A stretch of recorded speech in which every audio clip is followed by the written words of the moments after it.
Ambassador Tajin looked out the viewport of his private chambers aboard the Vandurian flagship.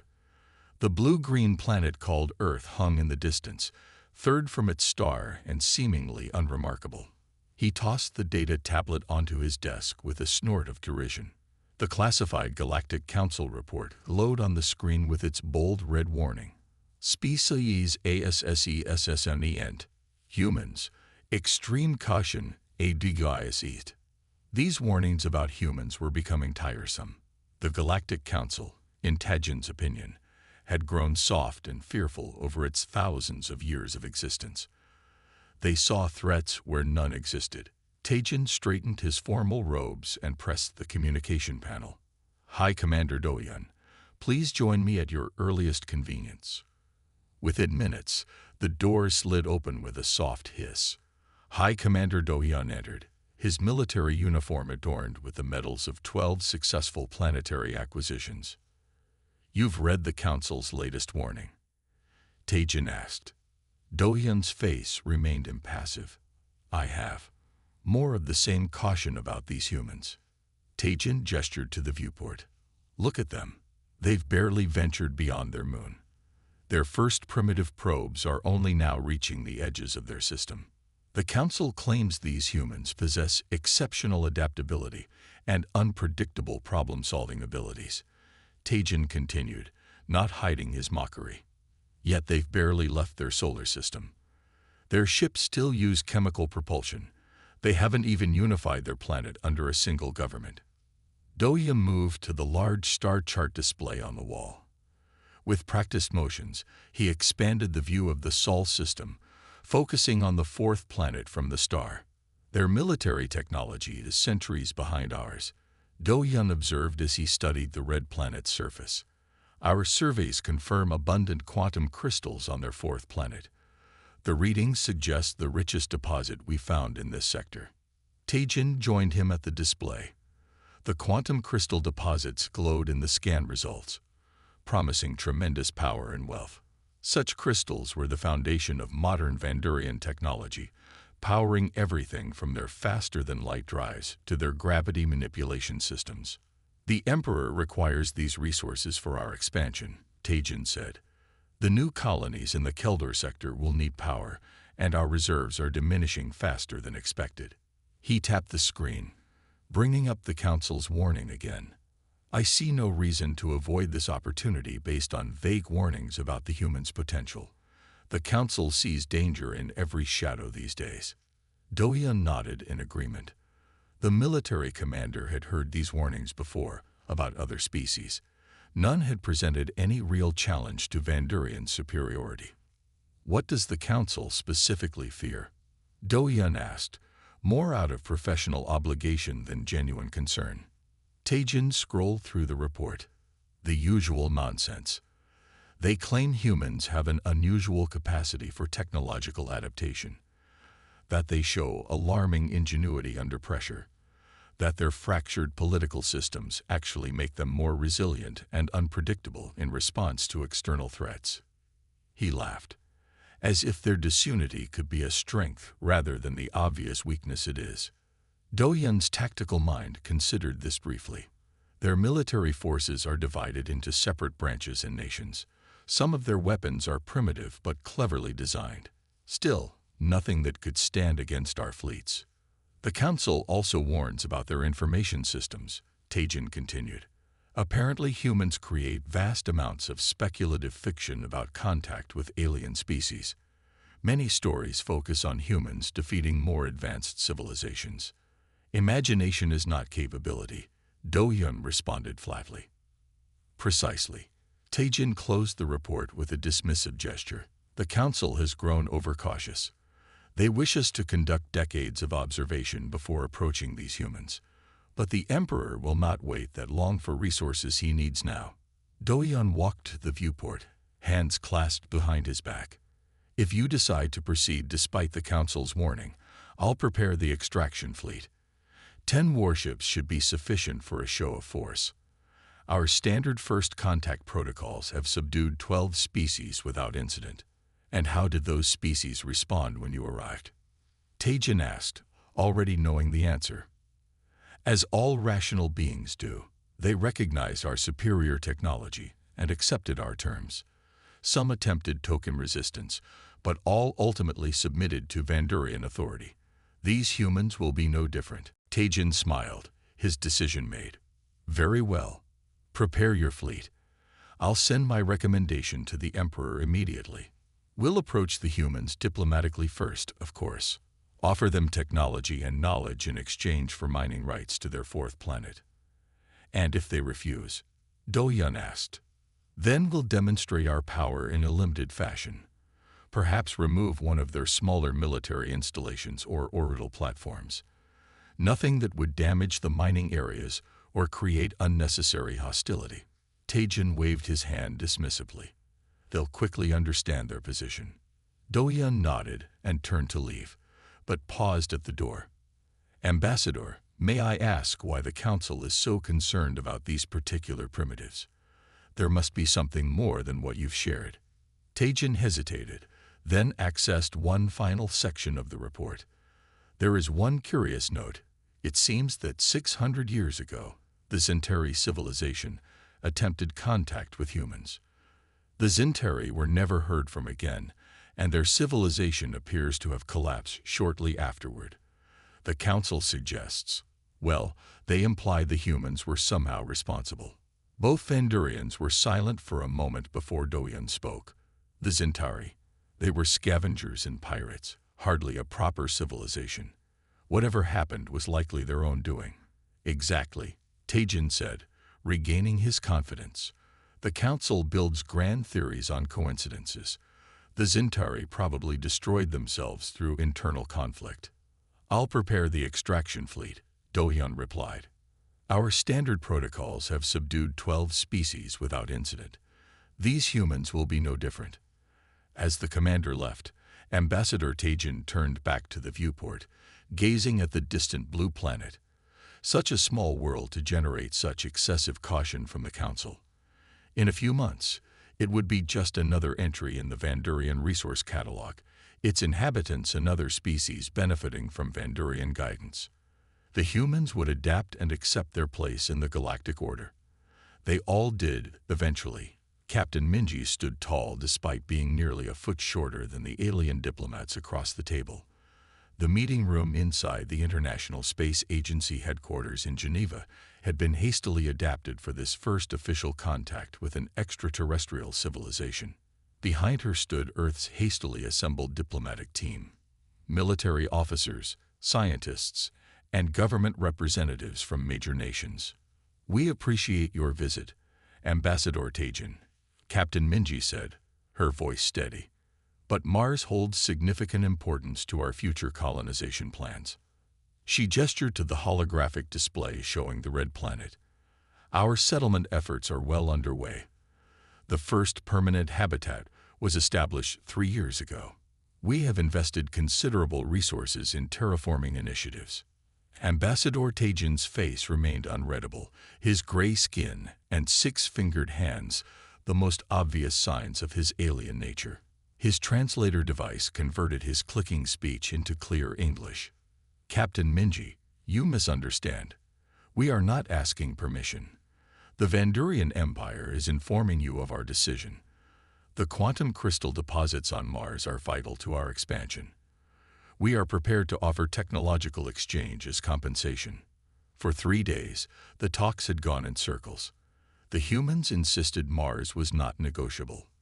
The Vandurians refused to acknowledge human sovereignty over the planet. Commander Shunho, the military leader of the Vandurian delegation, shifted in his seat. His patience had visibly eroded with each passing hour. Unlike the composed Ambassador Tajin, Shunho made little effort to hide his growing irritation. His uniform, adorned with symbols of military conquest, seemed to grow more prominent as his posture stiffened. Perhaps a demonstration would clarify our position, Shunho whispered to Tajin, though the translator broadcast his words to everyone in the room. Tajin hesitated momentarily but gave a slight nod. Without further consultation, Shunho pulled out a small device and pressed a sequence of symbols. The action was quick and deliberate, giving the humans no time to react or question. A small adjustment to our terms, Junho said with a cold smile. Seconds later, alarms blared throughout the building. A junior officer rushed into the room and whispered urgently into Captain Minji's ear. "What have you done?" Minji demanded, her composure cracking for the first time. The large screen on the wall automatically switched to a news feed. It showed a fireball where the International Mars Research Station had been orbiting Earth just moments before. The small station, housing 37 scientists and engineers, had exploded without warning. Horror spread across the faces of the human delegation. Some stood in shock. Others reached for phones or tablets to confirm what they were seeing. "Now," Junho announced with smug satisfaction, "we can discuss reasonable terms for—" A shrill alarm from his own communication device cut him off. The Vandurian's expression shifted from confidence to confusion as he read the incoming message. "Impossible," he muttered. Another alarm sounded, then another. Ambassador Taejin grabbed the device from Chunho's hands, his eyes widening as he absorbed the information. 3 Vandurian capital ships report critical damage, he said, his translator failing to mask the disbelief in his voice. The Phoenix, the Dominion, and the Sovereign are all. They're all reporting multiple hull breaches and system failures. The human delegation exchanged glances, equally confused.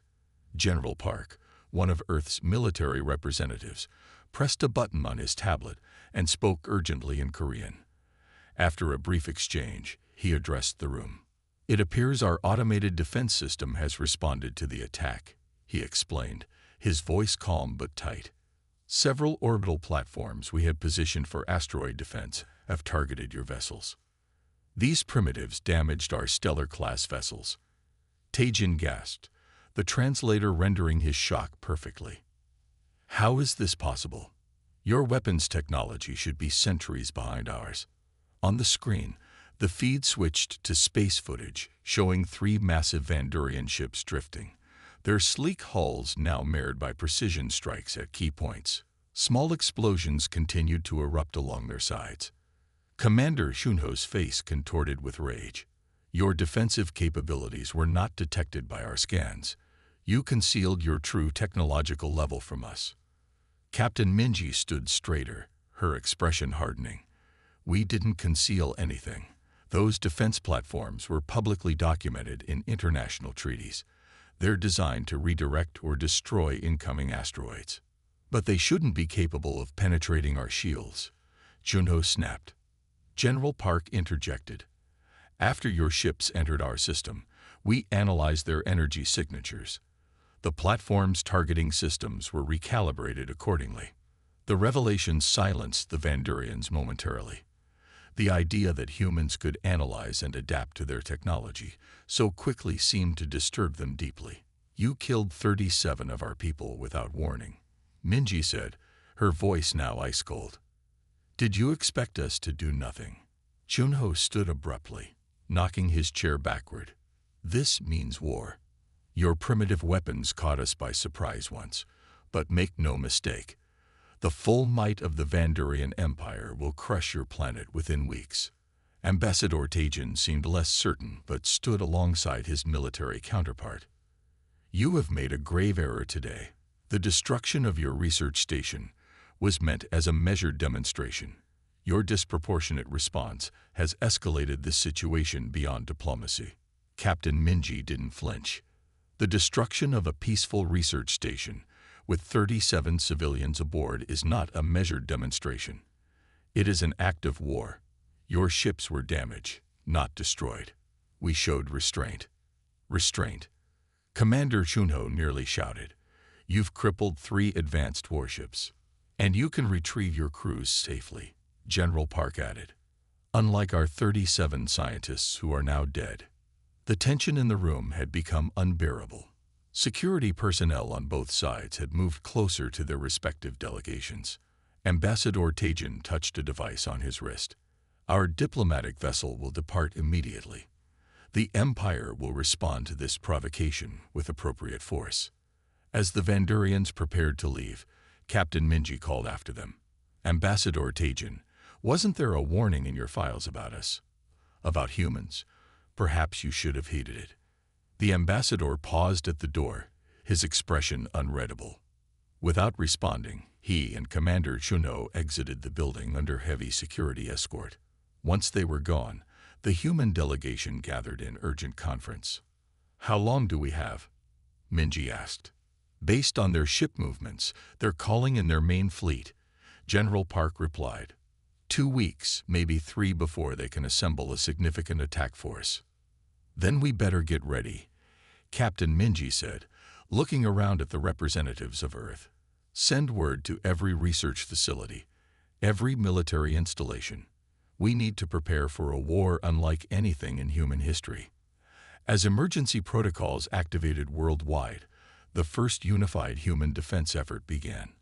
Early warning systems detected the Van Durian diplomatic vessel departing Earth orbit at high speed. The first interstellar war involving humanity had begun with a grave miscalculation by the Van Durians. They had expected fear and submission. Instead, they had awakened a unified human response they never anticipated. Their failure to heed the Galactic Council's warning was about to cost them dearly. High Commander Doyun paced the command center of the Van Durian flagship, his normally composed demeanor shattered. The massive view screen showed the aftermath of what should have been a simple operation, the destruction of a human military base on their moon. Instead, the screen displayed 3 more damaged Van Durian warships drifting in space, their systems offline. Impossible. High Commander Doyun slammed his fist on the tactical display, cracking its surface. How are they adapting so quickly? It's been only 4 months since first contact. The command center fell silent. No one wanted to deliver more bad news to the commander. After a tense moment, Strategy Officer Juwu stepped forward, data tablet in hand. "Sir, I've reviewed the latest battle reports," she said, her voice steady despite her obvious tension. "Humans don't fight according to any conventional doctrine we've encountered before. They've modified civilian vessels into stealth bombers. They're using mining equipment as weapons." Doyun glared at the tactical officer. "Mining equipment? Are you saying our advanced warships are being damaged by mining tools?" Juwu tapped her tablet, bringing up footage on the main screen. The video showed a human vessel, clearly designed for asteroid mining, now fitted with makeshift armor and what appeared to be a hastily attached weapons system. This mining vessel was equipped with a high-powered drill designed to penetrate dense asteroid material, Juwu explained. The humans reconfigured it to rotate at 4 times its intended speed and reinforced it with a magnetic acceleration system. When it contacts our hull at full speed. The footage continued, showing the mining vessel approaching a Van Durian cruiser. The massive drill made contact with the warship's hull and, instead of shattering against the advanced alien metal, began to bore through it with frightening efficiency. "They're using our shield harmonics against us," Juwu continued. "The drill vibrates at a frequency that our shields actually amplify rather than block." Doyun's face darkened. How could they possibly know our shield frequencies? Science Director Hyunwoo stepped forward from his monitoring station. The scientist looked like he hadn't slept in days, his uniform rumpled, and his eyes bloodshot. "Most concerning," Hyunwoo added, "they've already reverse-engineered components from our downed vessels. The first ship we lost in Earth orbit. The humans recovered significant portions. They're creating hybrid technology that targets specific weaknesses in our systems." "That's not possible," Doyun insisted. "Our technology is centuries beyond theirs. It would take them decades to understand our systems, let alone adapt them." Hyunwoo brought up another display, this one showing energy readings from recent human attacks. These energy signatures indicate they've already incorporated elements of our power distribution systems into their weapons. They didn't try to rebuild our technology exactly. They simply identified principles they could merge with their existing systems. "What about our biological weapons?" Doyun demanded. "Surely they can't have defenses against pathogens they've never encountered." Medical Officer Dongmin looked up from his station. "Sir, the test deployment on their colony on Mars failed. The humans have an unexpected biological diversity. Some of them proved naturally resistant, and they've already developed countermeasures. They're using a modified version of their vaccine technology that's surprisingly effective. Do-Yun stared in disbelief at his officers. The humans were supposed to be primitive, easy to subjugate. The quantum crystal mines on Mars should have been under Vandurian control within weeks. Instead, 3 months into the war, the Empire had lost 17 warships and gained nothing. A priority alert chimed, drawing everyone's attention to the main communication screen. The symbol of the Galactic Council flashed, indicating a message of highest urgency. "Play it," Do-Yun ordered, his voice tight. The screen changed to show the Grand Arbiter of the Council, her ancient face grave, as she delivered her message. Vandurian Empire, CEAC Hehos Teilite, Iedus, with humans imediate Eloi. Human conflicti patterns matichich per evuitis, extinctation, cataloestias. Your empire faces existintial threat. Withdraw all forces from human territory without delay. The command center fell silent as the message repeated once more before ending. Extinction catalysts, whispered Juwu. What does that mean? Science Director Hyunwoo's face had gone pale. There are legends, stories of species that seemed primitive, but when threatened, underwent rapid technological evolution and ultimately destroyed their attackers. The Council has records dating back millions of years. Legends and myths, Do-Yun said dismissively. The Council fears humans because they cannot control them, nothing more. He waved his hand, dismissing the warning. We've invested too much to retreat now. The Emperor would never accept surrender to primitives. Increase production of battle cruisers and deploy our reserve fleets. We'll overwhelm them with numbers. Sir, Juwu ventured carefully, there's something else you should see. She brought up a new display, showing a map of known space near human territory. Several points of light were blinking on systems that had previously shown no activity. The humans have sent diplomatic missions to 7 neighboring systems, including 3 we considered too primitive for contact. They appear to be forming alliances. Do-Yun studied the map with growing concern. Show me the human defense perimeter. The display changed to show the Sol system. What had once been a handful of defensive positions around Earth had expanded dramatically. The humans had established layered defenses throughout their system, with particularly heavy concentrations around Mars and its quantum crystal deposits. They've adapted faster than any species we've encountered, Hyunwoo said quietly. But most worrying is this. He pointed to energy readings from Earth. Their global power usage has increased by 300% in 3 months. They've unified their previously divided military and scientific resources. And here, he highlighted several locations on Earth and their moon. These appear to be new manufacturing facilities, working around the clock. Manufacturing what? Do-Yun demanded. We don't know exactly, but based on energy signatures, they're producing technology that incorporates elements of our own systems. Do-Yun turned away from his officers, looking out the viewport at the stars. The Empire had conquered 12 species without serious resistance. None had adapted as quickly as these humans. None had damaged Vandurian warships so effectively with such primitive starting technology. Launch a direct assault on their homeworld, he ordered finally. All available ships. We'll overwhelm their defenses with our superior numbers and technology. Sir, Juwu said hesitantly, our intelligence suggests they're expecting such an attack.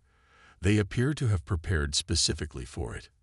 I don't care what they're expecting. Do-Yun shouted. We cannot allow a primitive species to humiliate the Empire. Prepare the fleet for a full-scale assault on Earth. We attack in 10 days. As his officers hurried to comply with his orders, Do-Yun remained at the viewport, his reflection staring back at him from the transparent surface. For the first time in his long military career, he felt a flicker of doubt. The Council's warning echoed in his mind. Extinction, cataloestias. What if the legends were true? What if humans were one of those rare species that, when threatened, became the greatest threat themselves? He pushed the thought away. The Empire had faced challenges before. These humans would break, like all the others. They had to. The alternative was unthinkable. The Imperial Palace on Vanduria Prime had never felt so tense. Guards stood at double their usual number, and the normally bustling corridors of power were eerily quiet. In the Grand Strategy Chamber, Emperor Sunwu sat rigidly on his command throne, surrounded by his increasingly nervous advisors. Before him, a massive holographic display showed the extent of the Vandurian Empire, or what remained of it. Systems that had glowed with the steady blue of Imperial control now pulsed with angry red warnings. The war with the humans had entered its second year, and things were getting worse, not better. Intelligence Officer Minji stood at attention, clearly uncomfortable delivering his report. "Your Magnificence, I regret to inform you that the Acadians have overthrown our governor on Proxima II," he said, his voice steady despite the gravity of the news. "They're using modified human weapons technology. Our garrison was overwhelmed in less than a day." Emperor Sunwu's face remained impassive, but his six-fingered hand tightened around the armrest of his throne. The Acadians had been a compliant subject species for over a century. They were known for their docility and acceptance of Vandurian rule. "How many systems have now declared independence?" the Emperor asked, though the answer was clear on the display before him. Minje gestured to the map. 12 formerly subjugated systems now actively resist our authority. 4 more show signs of imminent rebellion. The Emperor studied the galactic map with growing concern. The rebellions formed a pattern, spreading outward from human space like a disease. What had begun as a simple resource acquisition on a primitive world had evolved into the greatest threat the Empire had faced in 500 years. "And what of our forces sent to suppress these rebellions?" the Emperor asked. War Minister Youngsu stepped forward, his decorated uniform looking somehow less impressive than it had a year ago. "Our attempts to regain control have been unsuccessful, Your Magnificence. The rebels are not fighting according to any predictable patterns. They appear to be using human tactics." Emperor Sunwu frowned at this. "Explain." "Human diplomatic teams have established a mutual defense network," Minje continued, bringing up footage showing humans meeting with representatives of various subject species. "Their ambassadors are teaching our former subjects how to fight using their methods. They share technology, tactics, and intelligence. Each rebellion strengthens the others." The footage showed a human demonstrating to a group of Acadians how to modify standard mining equipment into weapons, the same approach that had proven so effective against Vandurian ships in the early days of the war. "The humans call it asymmetric warfare," Minje explained. "Rather than confronting our strengths directly, they teach our subjects to target specific weaknesses. They've distributed technical data on our ship designs, shield frequencies, and communication protocols." The Emperor's composure finally broke. "How did they obtain such information?" Science Minister Hyunwoo looked down at the floor. "They've reverse-engineered everything from the vessels we've lost in battle. Your Magnificence, their ability to understand and adapt our technology exceeds anything we anticipated." A heavy silence fell over the chamber. The Empire had lost over 200 ships in the ongoing conflict, each one apparently providing the humans with more information to use against them. From the shadows at the edge of the chamber, a figure stepped forward. Ambassador Taejin, once the Empire's most respected diplomat, now lived in disgrace after his disastrous first contact with humans. But despite his fall from favor, he had maintained connections in the imperial court. "Your Magnificence," Taejin said, bowing deeply, "may I speak?" The Emperor gestured for him to continue, desperate for any solution. "Our empire faces collapse unless we end this spreading rebellion," Taejin said, his voice stronger than it had been in months. "Each day we allow the humans to exist, they spread their contagion of resistance further. I propose gathering our remaining fleet for one decisive strike against Earth. Remove the source, and the inspiration for these rebellions will die. War Minister Young-Soo shook his head. We've attempted 3 major assaults on Earth already. Each one has failed with significant losses. Not like this, Taejin countered. Not with everything we have. The humans have spread their forces thin, helping these rebellions. Their home system's defenses must be weakened. One massive, overwhelming strike with our entire remaining fleet. They cannot possibly withstand such force. The Emperor considered this. The strategy was risky. Committing the Empire's remaining military might to a single offensive would leave other systems vulnerable. But if the humans truly were the source of the spreading rebellion, perhaps Taejin was right. What of the Galactic Council's warnings? Science Minister Hyunwoo asked cautiously. They've sent 17 more messages demanding we cease hostilities with the humans. The Council is weak and fearful, the Emperor said dismissively. They have no authority over the Vandurian Empire. They hide behind warnings and threats because they lack the courage to act. He stood from his throne, addressing the entire chamber. Ambassador Taejin, despite your past failure, your proposal has merit. We can no longer fight this war on multiple fronts. The Emperor nodded slowly, his decision made. Gather every available vessel. Recall our fleets from the outer systems. We will eliminate the source of this contamination once and for all. War Minister Young-Soo bowed. As you command, Your Magnificence, how many ships shall we leave to defend the homeworld? None, the Emperor replied, surprising everyone. I said every available vessel. We will gather our entire fleet for this attack. But Your Magnificence, protested Young-Soo, that would leave Vanduria Prime vulnerable. To what? The Emperor asked bitterly. The humans do not know the location of our homeworld, and our subject species lack the technology to reach us here. No, we must commit completely to this attack. The future of our empire depends on it. As the ministers hurried to carry out his orders, the Emperor returned to studying the galactic map. The rebellions continued to spread, connecting like a web across formerly Vandurian space. At the center of it all was the Sol system, the home of humanity. They should have been easy to conquer, he muttered. A primitive species barely capable of leaving their own planet. Ambassador Taejin, still standing nearby, nodded in agreement. The Galactic Council's warning was misguided. The humans are not invincible, just unexpectedly resourceful. But no species can withstand the full might of the Vandurian Empire. The Emperor turned to him with cold eyes. For your sake, Ambassador, I hope you are right this time. If this final assault fails, you will not live to see the collapse of our empire. Taejin bowed deeply, hiding the fear on his face. It will not fail, Your Magnificence. The humans have simply been lucky until now. Their luck is about to run out. As preparations for the massive assault began, emergency transmissions from the Galactic Council continued to arrive, each more urgent than the last. They remained unread, their warnings ignored. The final battle for the fate of the Vandurian Empire was about to begin. The combined Vandurian armada filled the view screens in Earth's Defense Command Center. Over 3,000 warships had emerged from hyperspace at the edge of the Sol system, their formation blocking out the stars beyond.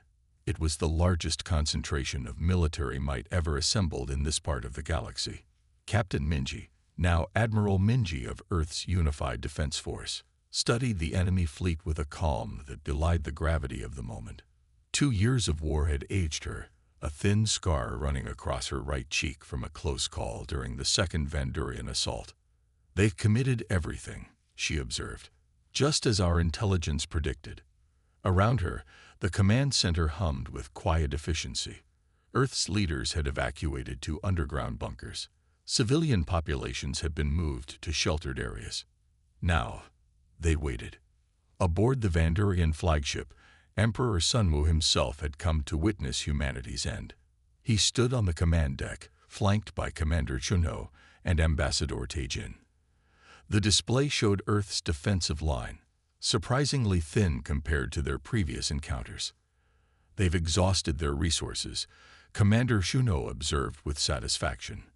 Their allies have drawn away their strength. Their defenses are minimal.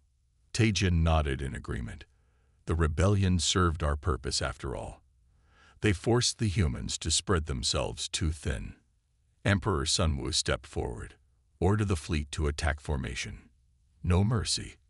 No survivors. By day's end, humanity will be nothing but a cautionary tale. The massive armada began to move forward in perfect coordination.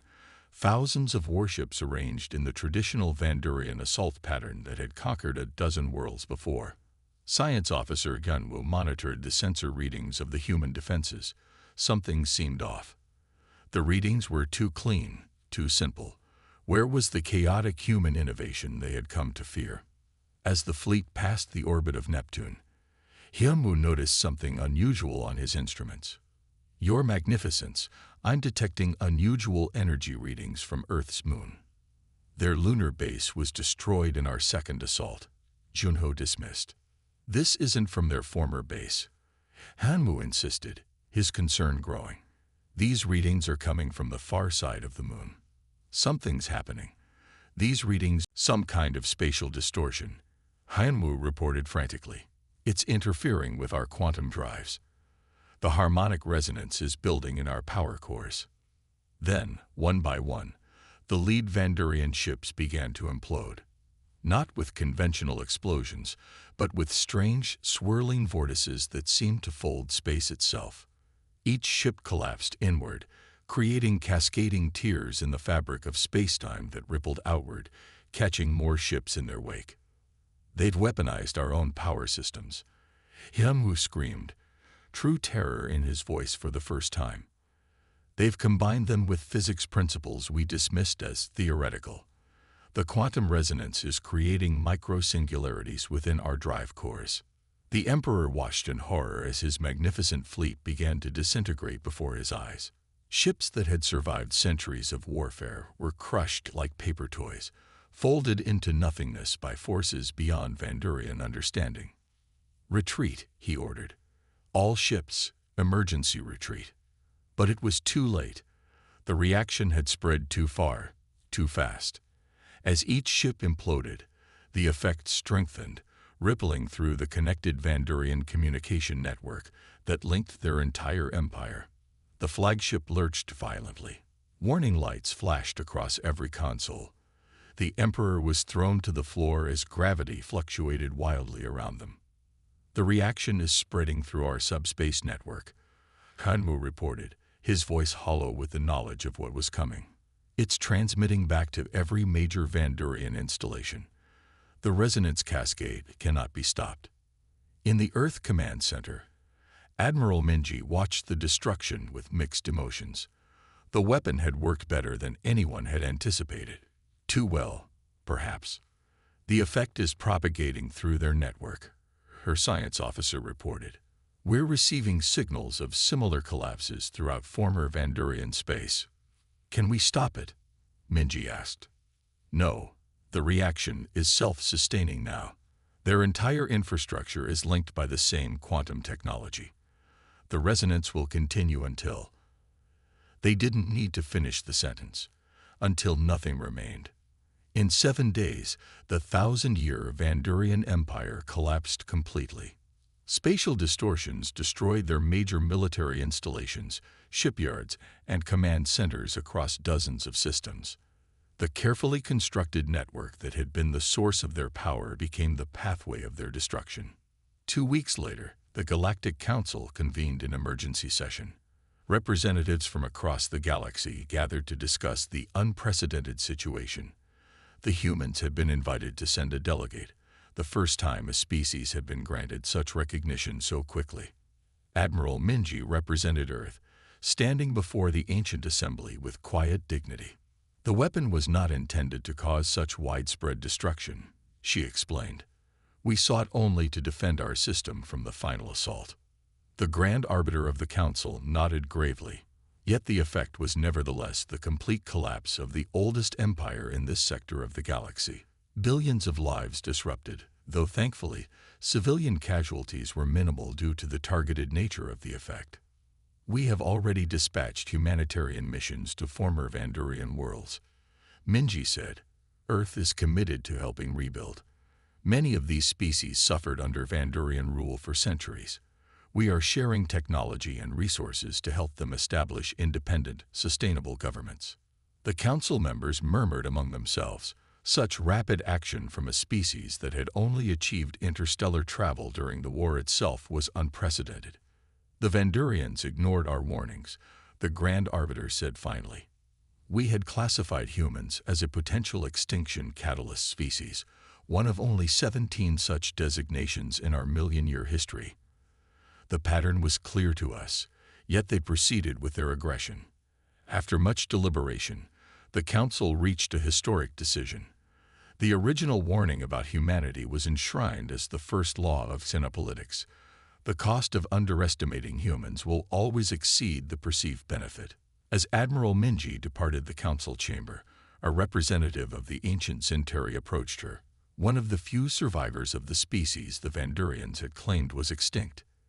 Your people did what mine could not, the Centauri said quietly. When the Vandurians came to our world centuries ago, we fought conventionally and were destroyed.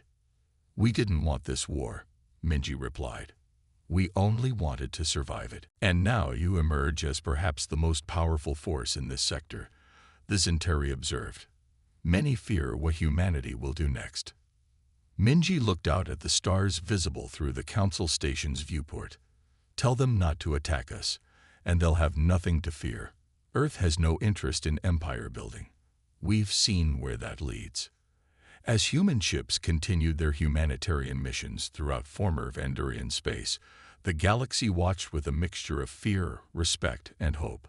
The species that had gone from planetary civilization to interstellar power in just 2 years of desperate warfare now held the future of dozens of worlds in their hands. And they handled it with a compassion that surprised everyone, except the Galactic Council, which had recognized humanity's potential all along. The end.